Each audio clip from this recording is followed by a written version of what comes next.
Hello, and welcome back to another amazing episode of Dénht'ā. Hi, how are you? On this podcast, I get to talk to a bunch of amazing Indigenous people from across Turtle Island. And today we have a very special guest, one that I'm quite excited to have a chat with because we just met and they seem pretty cool, and we'll find that out.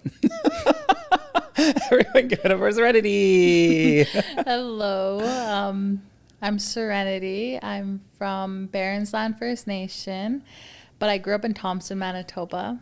I live in West Kelowna now, so that's exciting. Moved here like a year and a half ago, so it's definitely exciting to move from a new place and learning about all the Indigenous people over here compared to back home. Yeah, for sure. It's very different in each area. Oh, 100%. Like the differences between back home and here is crazy. Mm-hmm. Like, it's huge. Yeah. You know, it's I can relate with that because I'm from the Yukon, and then a lot of people think that the Indigenous people are all the same all across Canada. But when you come from such a far away place, you can really see the differences. Oh, 100%, yeah. Like I talked about this in the last podcast. Ribbon skirts aren't big in my culture, really? But they're bigger everywhere else. We have like button blankets kind of thing where we make buttons out of horns and sew them onto things and dance with regalia. What's one thing that's that you notice is a big difference from back home to here? Oh, I think it's just like as most people can obviously tell, I'm a fair light-skinned native, you know. So coming here, people can tell I'm native, but back home, people can't. People think I'm white, which I have a little bit of white in me, and it all likes to show. Yeah. But it's that's the biggest difference to me. Is back home, is it predominantly natives? Yeah, it's like growing up, it's mostly natives back home. Yeah, definitely. And that was probably the biggest difference because same with me back home, it's predominantly native. So everyone confused me as a not native person. But here, since it's very white, anything outside of that, they're like, you're not one of us. What are you? Yeah, like I have like so many people telling me like, you look native. And I'm like, what do you mean? Like, I wasn't used to that. So I'm like, what is it? Like, what is it about me? Like, is it the way they're like, it's your accent. Like, you have a hint of one. They're like, bad. They said it's like the slang I use, like native slang. They were like, it's a dead giveaway. And also my high cheekbones. Yeah. They're like 100%. And the mannerisms. Yeah. For sure. The natives around here act very white. Yeah, I noticed that. They don't have that little native drawl or lisp or whatever it is that they have. Yeah, I don't have it anymore either, but it's fun to do it every now and then. Yeah, 100%. Yeah, definitely. All right. So you mentioned that you grew up in Manitoba, but you're from Thompson River? Well, that's in Manitoba. They're both my reserve and where I grew up is in both in Manitoba. Oh, okay. They're just far away from each other. Oh, okay. Okay, that's what I was confused with for a moment. All right. So northern Manitoba. Like, how was that? How was growing up there? Oh, it's very interesting. I grew up in such a small town, so it's like people know so much about you, even if you don't want them to. Yeah. It's like everybody knows everything about everybody, and just growing up in a town that's so far away from the biggest city, it's like 8-9 hours away from Winnipeg. Huh. It's a good drive. So it's people calling your parents. Drive. People calling your parents being like, Serenity's on the streets again. And all you're doing is probably walking home at 10 p.m. Yeah, literally. Oh my God. It's just crazy. Like the difference between like growing up there and coming here, it's like, it's the biggest change ever. Yeah, I guess from coming from a place where everyone knows you and your business to living here where one, it's a very big tourist city. So we have such an influx of people just coming through all the time to people just not knowing who you are. Yeah, do you like that? That was my favorite part about moving here. I'm like, because back home, most of my people I've gone to high school with, I've known my whole life. I'm quiet. I'm very like reserved as a person.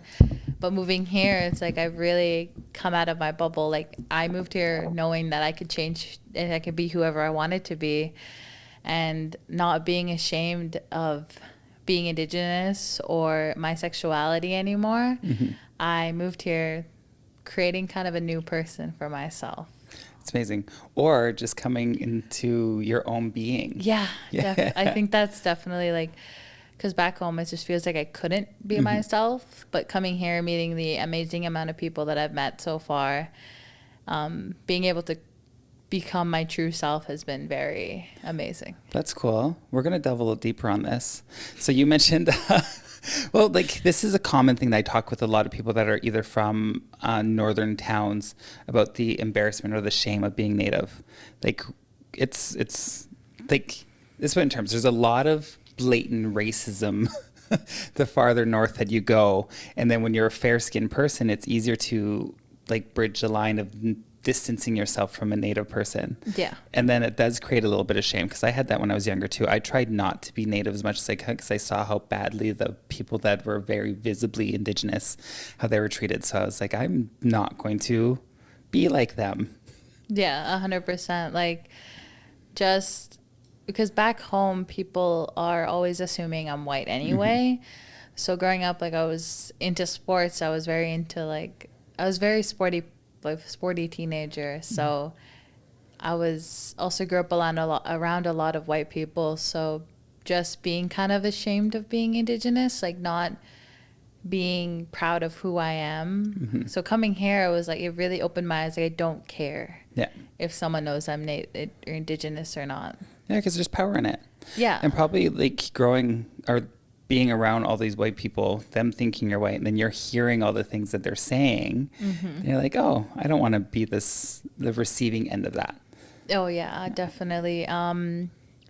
Just the people back home are very close-minded when it comes to a lot of stuff, especially Manitoba being such a Native or Indigenous Province. Yeah. It's just crazy how small-minded those people can be. A lot of people can be. Oh, totally. That's why I always feel that the racism's quite like blatant. It's very out there. And I've always said this as well. I feel like when there's a bigger like population of Indigenous people, the racism's louder. People have more stereotypes that they believe in them. Like I remember growing up and people just automatically assuming that I was going to be a drunk. Yes, I drank a lot, but how dare you tell me this? Yeah, definitely. Like, I've had my fair share of people tell me that I'm just gonna end up like the stereotypical Native. Yeah, you're gonna have 5 kids by the time you're 25. Literally, with all different dads. Literally, like, it's just crazy. Like, just to have people like not believe in me and not believe in me. Even me coming over here, I've had people tell me, like, oh, you're gonna be back in a year. You're not gonna survive out there. You'll be back. Yeah. Like, not believing in me. Probably fuels your fire more, right? Like, I'm gonna prove you wrong. Yeah. I don't care how hard it is out here, how expensive it is. I'm fucking staying out here. Yeah, you're like, like, I'm gonna make this work. Yeah, 100%. And I'm not gonna come home with 5 kids. Yeah, literally. If you do have a child, cool, but just not right now. Just not right now. I'm not ready right now. Yeah. Not one bit. But also, that's just so wild. Is this family and friends that said that you'll be back in a year? People I've worked with. People you work with? Yeah, like, how rude of them, right? To be just like, you're not gonna survive. You don't have the gumption. You're like, yeah. Like, no. I've had my old bosses, my own coworkers tell me, like, why don't you just stay here, go to school? Like, what are you even going to do out there? And they probably just wanted to keep you because you're a good worker. Yeah. My boss has definitely wanted to keep me there because I was a good worker. But I said that, no, like, I will figure out what I want to do. I'll go to school. I will work. I don't care as long as I want myself to be happy. Definitely. That's why I moved out here, is because I wanted to be happy. And the beauty of BC has made me happy. Yeah. And like you said, like, you weren't able to fully embrace your indigeneity because everyone thought that you were white, and there was a little bit of shame, and then the sexuality coming into it. There is beauty in British Columbia that's letting you blossom, but also our weather's better. Oh, yeah. Yeah, and we don't have as many mosquitoes. Oh, my God. I love that about here. I've seen 2 mosquitoes in the last 2 years. Yeah, literally, there's barely any. And like the size difference compared to Manitoba? Definitely. Oh, they're still prehistoric back there. They're huge. Yeah, literally. It's crazy, though. All right, so you moved here, you said, 1.5 years ago. Okay, and you moved here with your partner, your boyfriend. And do you do anything like cultural on here? Because you do live in West Kelowna, West Bank. I am very close, like, learning different things with the band. I'm signing up for a bunch of new classes, like learning how to there's a ribbon skirt class I'm going to be learning how to do. I just took a hunting course. They're very, very helpful out there. And also with my family here, they're finding their Indigenous way also. So learning through them has been very helpful, like going to different powwows, learning all this stuff. I want to learn how to jingle dress dance also on top of everything that I do, but I'm getting there. So yeah, well, like what's cool about West Kelowna, for one, they have a lot of money, so they're able to offer a lot of things, which is fantastic.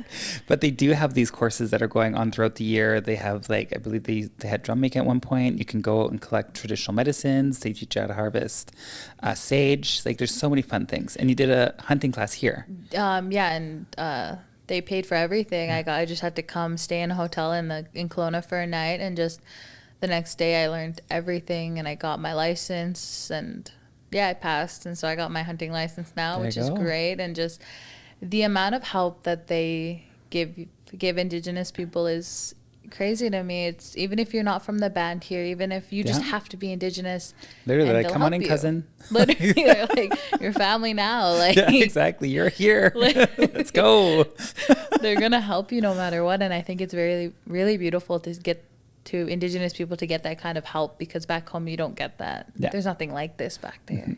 And like you said, it's a smaller community up north, right? So I can understand it as well. Smaller community, there's a little bit more, this is our money and we're only going to do it for people that are going to help the community. Be like, well, if you help us all, like we're all going to bring back to the community in some way. 100%. Yeah, like back home, it's Thompson is like surrounded by a bunch of different Indigenous communities, and they all come in for, shopping, that's where they get their stuff done.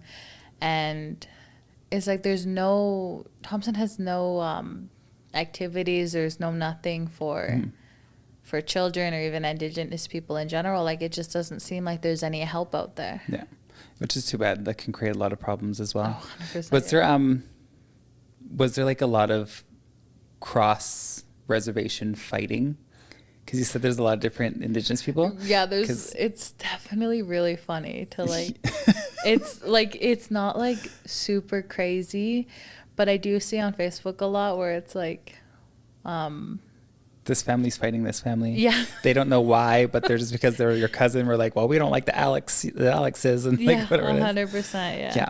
Like it's weird how there's that lateral violence, but I bring that because we have a town in BC, I think it's the only one in BC, that has 4 reservations around it. So they're always fighting each other, and then they're always fighting in the city. And now this city is like one of the most violent like cities in all of BC. Yeah, definitely. That is kind of how it is. And there's a lot of violence where I'm from, like a lot. And it just seems like there's so much violence because there's no help. Like, it's a bunch of children.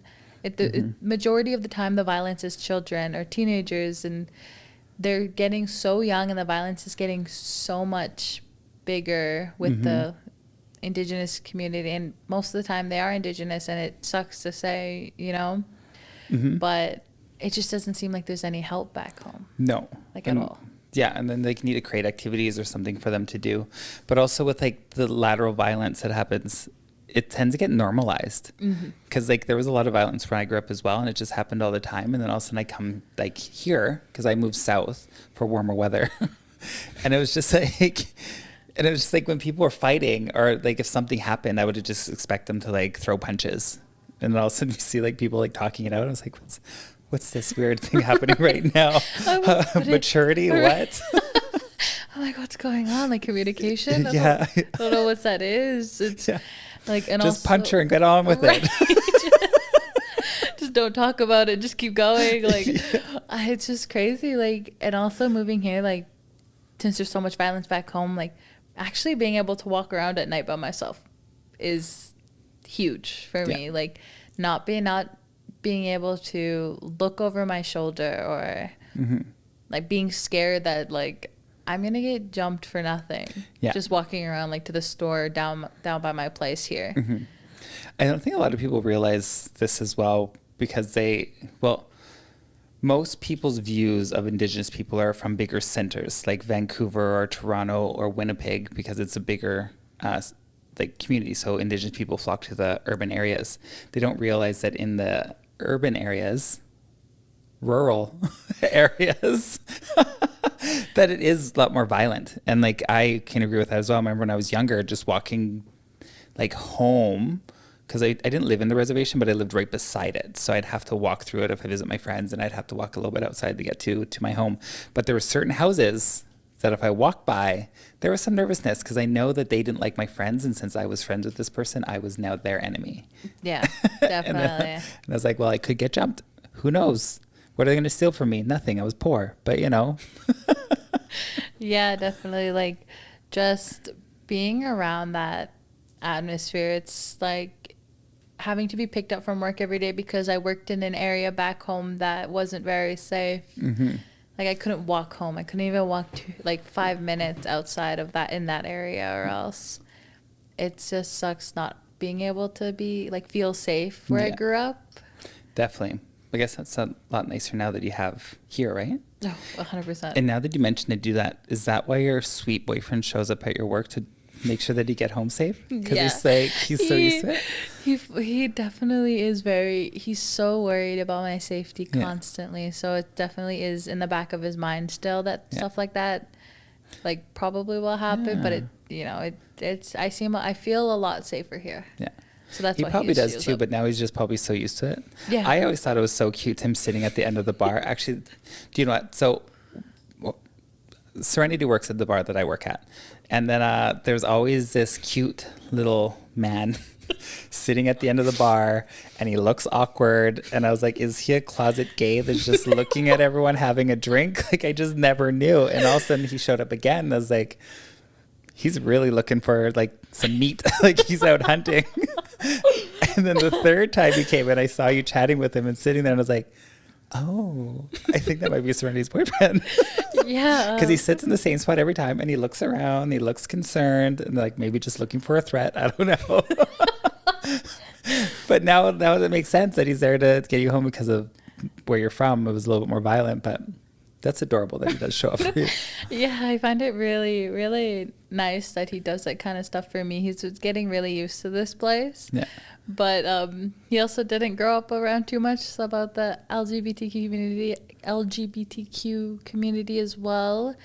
So he's very like welcoming and very open to everything. But I think the place that I work at is very like, he's never seen anything like it. Well, it's very in your face. Yeah. Yeah. And plus, growing up in northern BC, there isn't really big gay centers, like queer centers. Yeah. Yeah. Yeah. Really, anywhere. Like a bar. And like really that. Anywhere in Manitoba I can think of, like, there's not much. Unless it's in Winnipeg. Yeah, definitely. Yeah. Now that I'm thinking about it. Every time I've seen him at the bar is nights when I'm working. And if anyone has seen my show, which a lot of people that are watching this has, I'm pretty vulgar. He definitely finds you very funny. Okay, that's good. He loves he just looks at me and he'll laugh. Looks you for permission? Can I laugh? He's like, he doesn't want to turn around because like, you know, I'll spot him and I'll like, there'll be prey. I literally because at most shows they're like, if you have like an open stance, you can come flirt, you know. He just stays at the moment. I think just like having such a big personality, I think is what, you know, kind of scares him a little bit. But targeting him next time I see him. Please do. I really want someone to target him. That's just what I've been waiting for. That's right. I'm gonna get like 3 people to talk to him. And then I get all 3 of us to come at once. Yeah. Poor guy, he won't know it's coming. Right, Don't tell him. I'm not, definitely. You can tell him the other day I thought that he was a closeted gay man looking for penis. He's gonna find that so funny. But yeah, definitely. That's amazing. That's so cute. And then you mentioned that he came here for you. So he had like with you because he's in love with you, obviously, because you're a sweet person. But did he like come visit here before? Because you said you visited before you came. No. Well, you're just like, we're moving. You're coming with me or not? And he's like, well, I guess I'm coming. I lived here for like a year and a half, and this January actually he came to visit with one of our other friends. Oh, so he didn't come with you at the beginning? No. Oh, okay. We weren't even together when I first moved here, but he came to visit when we started dating, and we were gonna wait till December. But I think it was just he was so in love with me. So, I mean, like, not to, you know, who wouldn't be is what I'm, you know. Yeah, but exactly. is that we both really couldn't wait. And I knew that I loved him and he knew that he loved me. So we just kind of decided he got here the beginning of April. So it just makes sense, Yeah, right? it just made a lot of sense. Are you happy that he's here? 100%. Yeah. He makes my life a lot easier. Yay. A lot happier. That's So, what we want. definitely. And then before we got started, I don't know if we talked about your Indigenous like band. Did we? I think you said where you're from. It's Barrensland First Nation. Oh, Barrensland. Well, it's called Brochet. Yeah.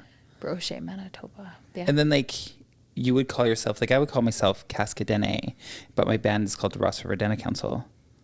Like, what's your people's called? You just call yourself? I'm Cree. Cree? Okay. Yeah. It's Had to definitely fish for that one. Right? It's definitely like it's not too easy for me to talk about being like my band, my culture, everything like that. It's not too easy because I was raised by my grandparents and my grandpa's white, my granny's really native. So What do you mean when you say really native? like everything about her, they're my she's like my whole world, both of them. They're my soul and my heart, you know. But my grandmother, my granny, she was a survivor of the 60s scoop. So she lost her culture as well. Yeah. And so so I didn't know that much about it. I just knew that I had to be proud of it. And she taught me to be proud of it, still learning to be proud of it, you know. She taught me all the things that I do know about it.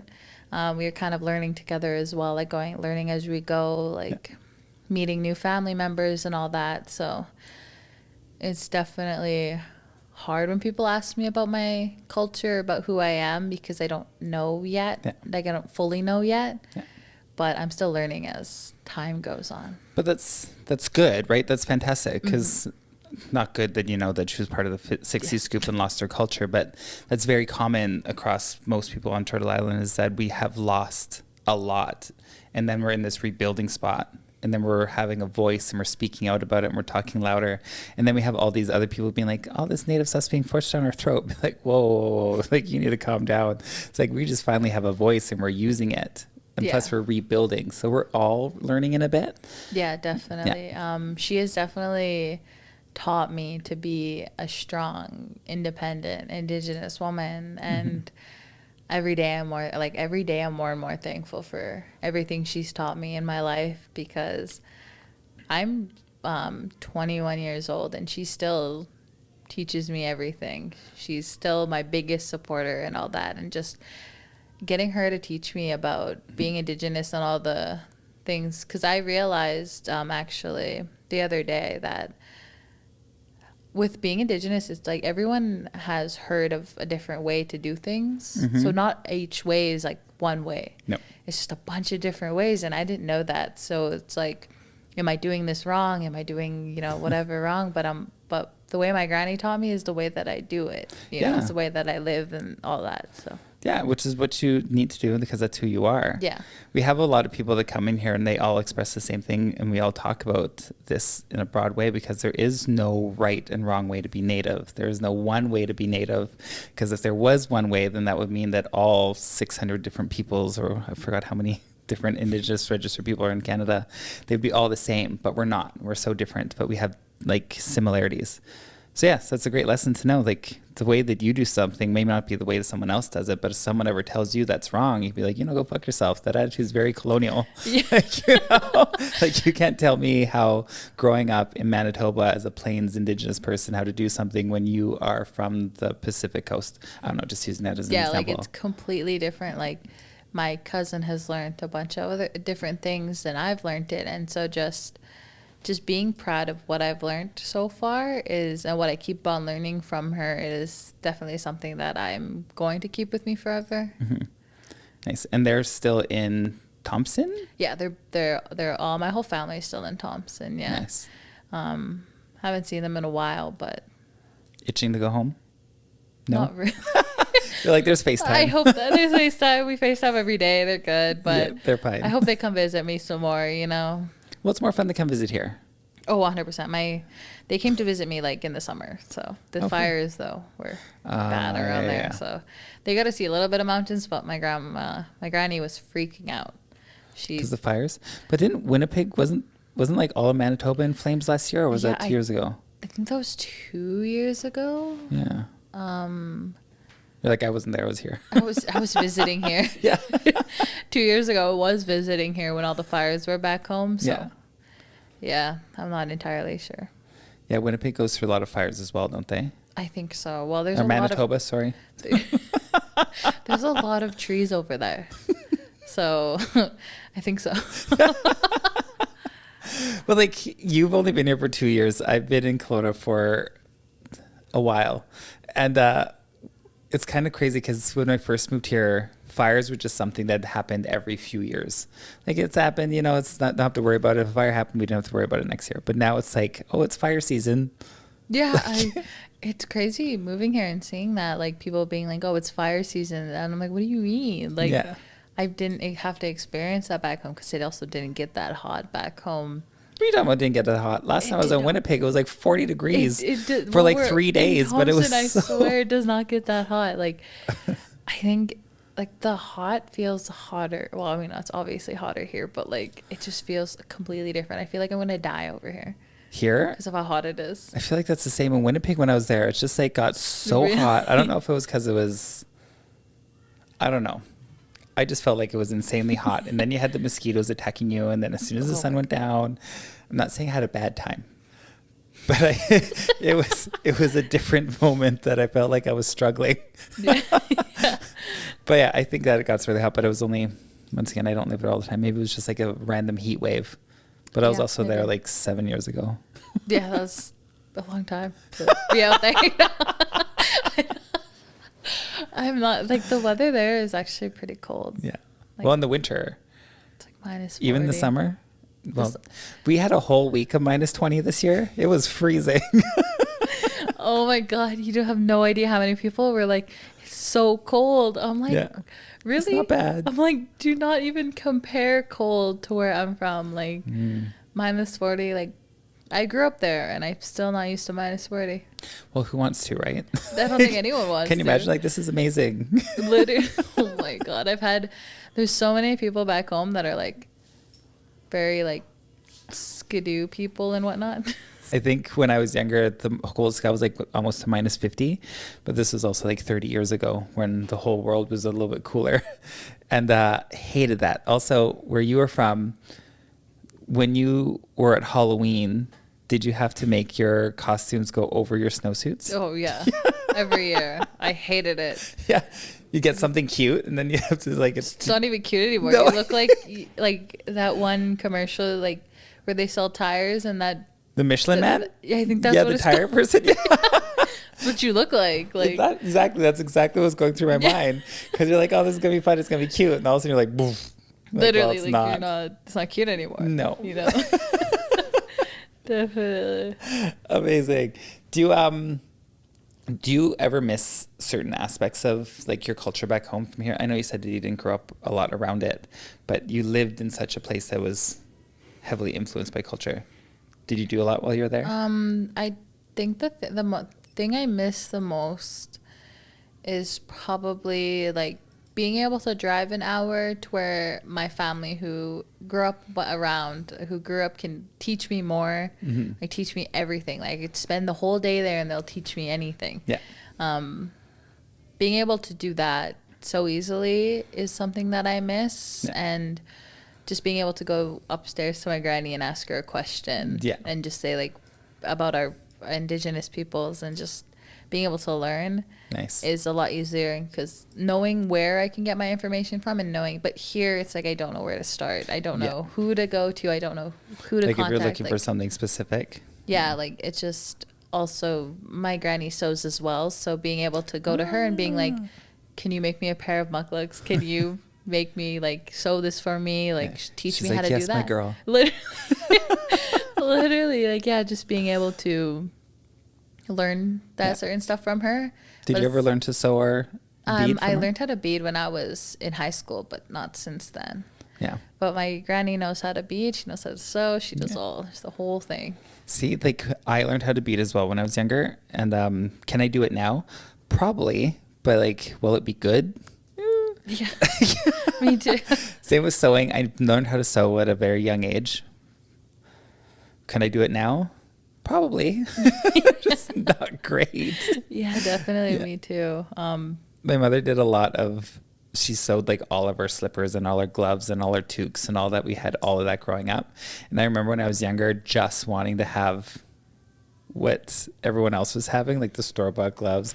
Now that I'm older, I realize that I grew up with these like amazing things that my mom would bead special designs on, and the toques and all that.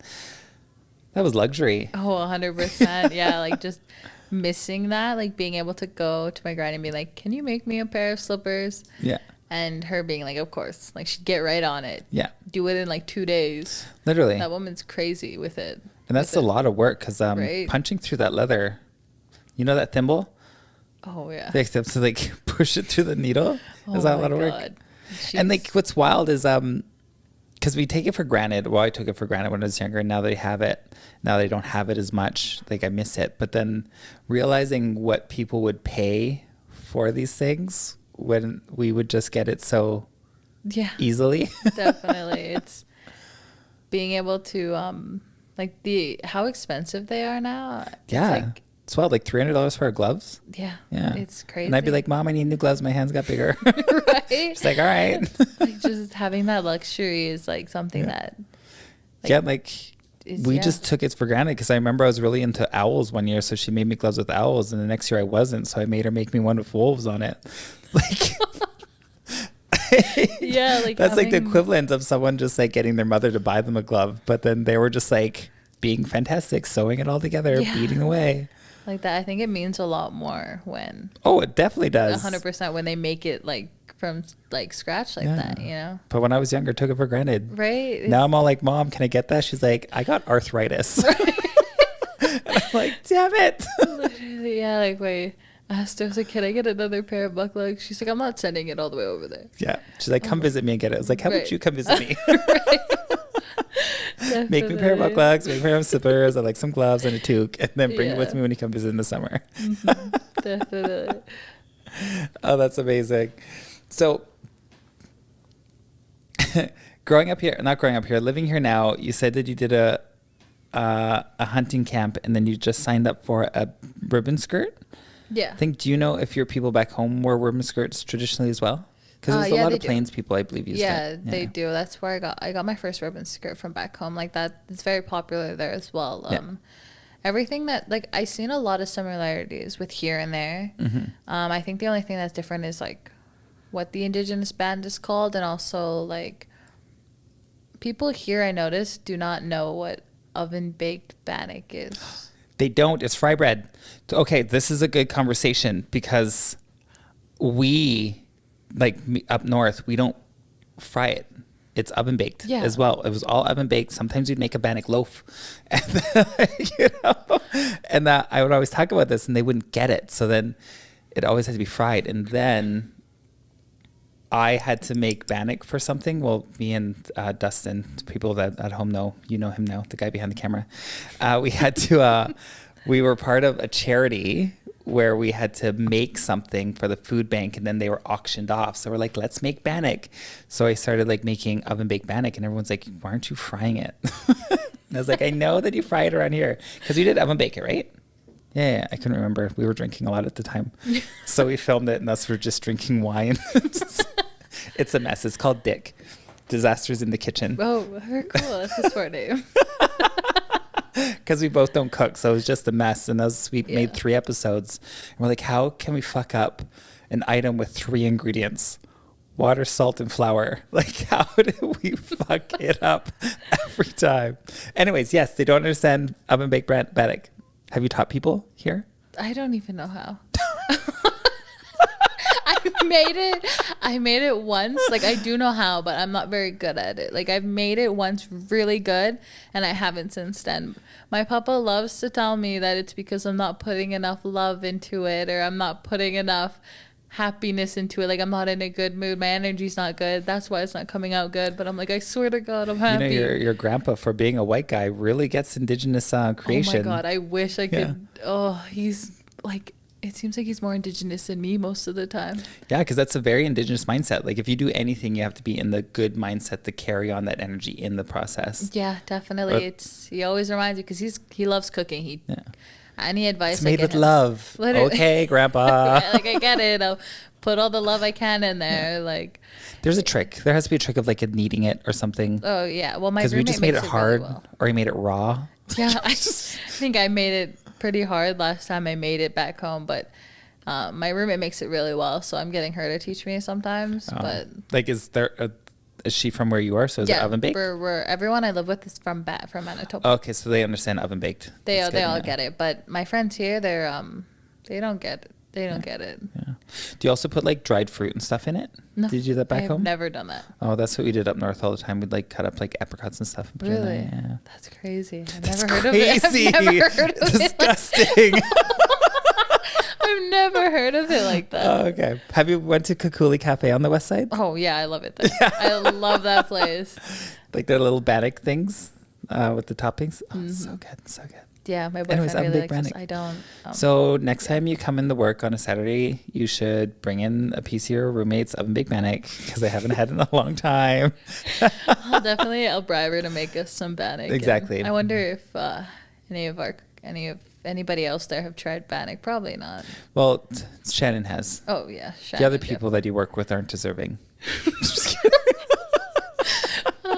Just kidding. I enjoy all the people you work with. It's fantastic. They're great. Okay, what was I going to talk about? Not that, because we're talking about things with culture that you did here at hunting camp, and you're doing a ribbon skirt. Do you have an idea what color you want to do it? Because I read that with ribbon skirts, like the colors mean different things. Yeah, well, what I learned is that I have to be like, from what I learned back home, my granny has mentioned that in order for me to actually get my colors, I have to be sober. Oh. She has told me I have to walk the red road. I have to be completely sober. I can't be doing this jumping in and out thing where you're drunk another minute, sober next. You know, that's what she taught me. But I'm not ready to be sober yet. Yeah. So, but I also read that you just have to not drink within 3 days. Yeah, that's like you need to cleanse your body of the liquor, and after 3 days you're fine. Just like if you do a sweat lodge, I shouldn't say where you're from. Yeah. Here, you need to have not a single drop of alcohol 3 days before doing any ceremony. Mm-hmm. Yeah, I heard that's what I got taught about sweat lodges and powwows, and even smudging. Like she taught me to not have alcohol in my system for like at least 3 or 4 days, and I can do that stuff again. But I haven't had the chance to get my colors, get anything like that, so I wouldn't know what to do with the ribbon skirt yet. But what color do you want to make it? All the colors? No, my favorite color is purple. So. Oh, that's a good one. It's been my favorite color since I was like 10. So. Oh, so like might as well do that. Might as well. Yeah, maybe that is your color. It's just hidden behind that haze of alcohol. Right. Little liquor, literally. Yeah, like. So I probably will do first, or make a ribbon skirt for my granny back home, even because she knows her colors. Know her colors forever, but. So she's sober.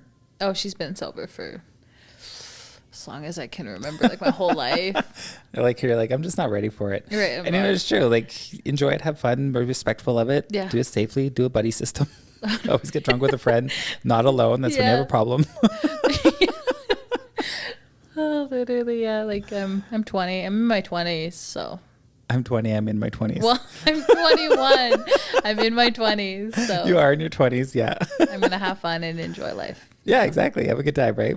Yeah. And you're young. Make mistakes, just safely. I made a lot of them. I made a lot in my 20s. I'm 1 year in, and I've made so many. Definitely, yeah. Oh, that's fantastic. All right. Well, Serenity, I had such a great time chatting with you. I think you're a fantastic, beautiful person. I'm really excited that we get to work together more. And I'm very grateful that you came and spent this time with me. Would you like to say any closing remarks to anyone? I just want to say I had a great time too. Thank you for actually inviting me on to this. I thought it was really cool when you asked me. Yay. And I'm excited to see you more at work because you're definitely my favorite performer. It's true. It's because I'm Native, right? Yeah. That's it. I find you so funny, and you're just pretty too, right? Of course, you're beautiful, Ella. Yeah, like definitely. Just you definitely being around you. I could tell at work the minute you you were the first show I've ever actually seen, like ever. Oh, nice. So I thought your energy was very like relaxing. Like I felt comfortable. That's good. Yeah. Not until your boyfriend sees me next. We're gonna get that uncomfortable energy going. Thank you for inviting me and just having me on. And yeah. You're very welcome. You're a very sweet person. I'm quite excited that you enjoyed this time with me. Thank you. All right. Well, thank you so much, Serenity. We'll say goodbye. Bye, everyone. Bye.